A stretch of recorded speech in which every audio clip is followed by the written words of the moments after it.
maybe the training itself has to start somewhere. So you need a motivator for it.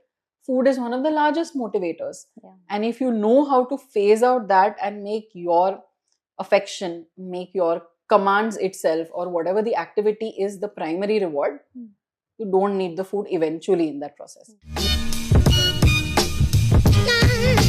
Welcome to another episode of Tales of Tales with Manisha. Today, we have Pradnya with us, who is a crossover educator, a therapy dog handler, and comes with a professional experience of 7 years in training. Hi, Pradnya. Hi. One might say that I want my dog to be a therapy dog, but to maintain that is pretty much like we do for ourselves.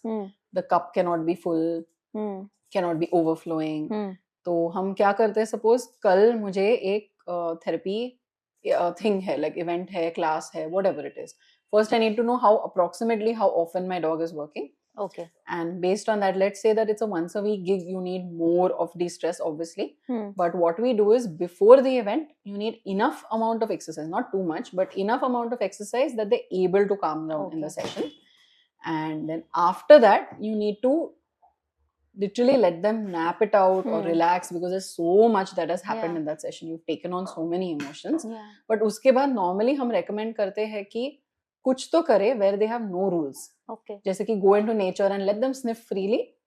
And of course, unless when necessary and you have to sort of stop and say, don't go that side, come here, or whatever it is. उसके अलावा let them not think for some time. Okay. Just allow them, just like we sit and we feel leaves, or we hear things, bird song, all of these things, you need for them to feel all of this to come back to say that I've released that stress. Okay. So after each session, essentially, you should have one de-stress thing like this. For the dog. If nothing else is possible, you bring nature back to them and say ki ye lo coconut chabao, do this, do that. But your ideal option is to take them and let them go at their pace wherever they're. इतने सारे rules होते हैं ना, anyway in these sessions you can imagine, you have to sit here, you have to do this, 100,000 things towards, so you need to balance it out with something literally after the session. In the next 24 hours is ideal. And what does consent look like in therapy work? Yeah, so even in terms of burnout prevention, what happens is I will check even within a session. For example, अगर मैंने 1 hour का session plan किया है, out of that I would keep a backup plan for if my dog is tired or can't, for whatever reason, can't give that much that day. तो जैसे अगर मैं बच्चों के साथ आज काम कर रही हूँ, I will have a backup what I will do with the children if my dog is not responding. I will put her on the side and say, you sit now, you've had enough of interaction. You know, you'll see signs where they'll do this. Or they might go back, or they might look at me. She might look at me and say, please, can I just sit on the side? You don't take that and say, come on, keep going. Never do that. Okay. So we also have backup dogs, of course, so that if that balances things out, theek hai. But if not, I will take over. Okay. And if for whatever reason it looks that day that she's extremely overwhelmed, I will just give it a break. Okay. I will actually just give it a break. And that's how you realize, like, for whatever reason, if you need to retire a dog also, you will see that they're done with the work. Okay. You never push them. And in terms of consent, that's how we check, like, are you okay? Everything in animal assisted therapy is communication. My dog is constantly communicating back to me that she doesn't like it, she likes it. You'll be, which is why we normally, when we okay a dog, we are okaying a dog with a handler. Yeah. Like as a team. Can you understand your dog? What would you tell a pet parent who's been told that your dog is too much? That your dog is too much. Oh, I would check what's happening there, because that statement is too large in itself. You might want to see why it's too much, and you might want to check. Firstly, it's overwhelming as a pet parent. I want to tell you, our emotions are so attached to our dogs. It's hard if you're judged, especially. Even if what someone else is saying is true, मेरे पे लगेगा थोड़ा सा धक्का. I'll just be like, क्या बोला यार? Why did you say this about my dog?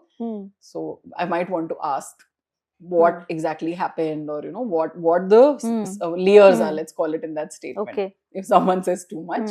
But most of the time, I would say misbehaved dogs are misunderstood dogs. That's what I would like to say. So look into that. Okay. If you hadn't met Kiss the way you did, who do you think you would be today? It's a very difficult question. I feel like I have just one weird story to tell, okay? Like this, I've done several jobs. I've done odd jobs in the beginning of my life. Like I've worked since I was 17 years old. Like, okay. just kamana hai to start karo, whatever it was. I started and everything. And there was one particular job where I used to walk for 40-45 minutes and then get scolded by my boss and go home. There was no learning. Okay. It was one of my first desk jobs. And just to give you reference, this was like Andheri East. So walking through Andheri in itself is a challenge. And tabhi to paisa nahi tha, so I would just walk it. I was like, bus ke liye time nahi hota hai rukne ke liye, so we'll do this. All that I was doing, and every day I used to hear the show. I don't remember the name of the show, but the hosts were Jaggu and Tarana. Okay, I don't know whether you remember. Long ago, this couple, I don't know, two people doing a show, and they would always sign off saying, "This is us having fun at our job." And I'd be so envious. I'd be like, when will I get to that? When will I get to that? This sounds like a dream to me right now, you know. And I would just let it go. I would just say, you're just meant to go earn money and come back. That one day in the month you'll be happy because paisa aa raha hai. It would ache my heart every day. I'd be like, nahi, khush nahi hu, khush nahi hu. Every day I would cry, get myself out of bed and say, do it, do it, do it. I changed thoroughly many, many jobs. Guru was definitely what skills the corporate world gave to me was great because I don't think you can learn them otherwise. But I was not happy. But if Kiss didn't come into my life, I don't know if I'd ever be happy. I would say. You're happy now. I'm happy. Every day that I work with dogs, that some of the dogs don't even like me, but I still love the work. I still love the work, and I tell everyone that, you know, even if there's burnout, I can pull through to the point where I get a break only because I love my work. And I don't think I would find this anywhere else. So I don't have a second answer for you. Let's do a quick rapid fire now. Yeah. Some myth busting questions. Exciting, yes. Okay. The he just wants to say hi myth. When a dog is lunging and barking on a lead and the owner yells, "It's okay, he's friendly," is that actually a friendly dog, or is that a dog that's desperately lacking social boundaries? Second. Okay. Because maybe they are friendly also, but the emotion behind the friendly is not currently coming through.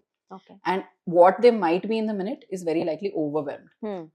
Even if it comes from a place of wanting to meet someone, the frustration is so high, it's not going to go well. So that's not something you should be saying. You should be saying, keep distance, let my dog calm down, and then keep moving.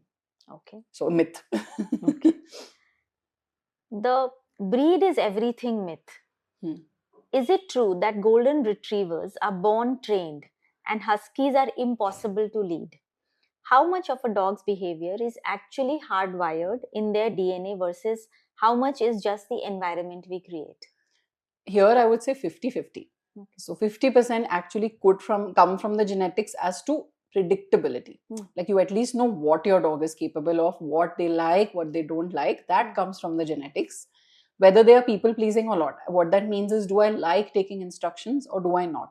That bit we get from the genetics. But a lot of it, even more than 50% sometimes, can be training and environment where you can reset it to the point where you say these are the new rules of your life and you will start enjoying them. Not just tolerating them, you start enjoying them, and that makes it, schedule for you. Okay. So definitely genetics gives a large part to it, but training and environment even more, I would think. That dogs take their owner's personality. I would say this is situational.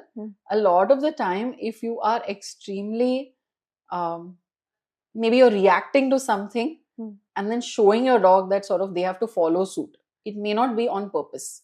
A lot of the time, it may not be like, for example, if I'm going on the road and maybe I am scared of stray dogs, for example, or maybe I am scared of crossing the road. Let's take that example. I am only scared and I'm doing this. So then my dog looks at me and saying, you are leading not so confidently. So maybe there is something to be scared of. If you tell me, I'm sure that there's something to be scared of. So that could be situational. Otherwise, they don't take on. It could be that also. And a lot of the time, they do mirror us in some situations. Like if I'm a calm person, it's very likely that my dog, if not calm, will turn into a calm dog.